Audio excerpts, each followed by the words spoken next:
இன்ஸ்டண்ட்டாக ஒரு பிஸ்னஸை தொடங்கணும், அதில் லாஸே வரக்கூடாது. அந்த மாதிரி ஏதாவது பிஸ்னஸ் இருக்கா அப்படின்னு கேட்கக்கூடிய நண்பர்களை பார்க்க முடிகிறது. பிஸ்னஸ் அப்படின்னு சொன்ன உடனே நம்ம ஒரு பொருளை தயாரித்து தான் விற்கணுன்ற அவசியமே இல்லை. ஒரு பொருளை வாங்கியும் விற்கலாம்.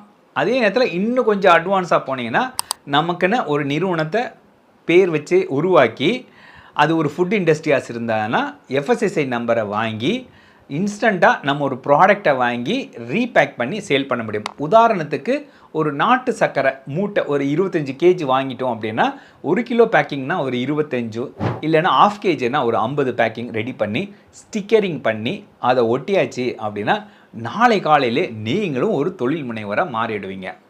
இது போல் இன்னும் நிறைய டிப்ஸ் உங்களுக்கு வேணும் அப்படின்னா எங்களுடைய இன்ஸ்டாகிராமை ஃபாலோ பண்ணுங்கள். இந்த வீடியோக்கும் ஒரு லைக் கொடுங்க. என்னோட பேர் பியாரிலால், business பண்ணலாம்.com இருந்து பேசுகிறேன். வாங்க.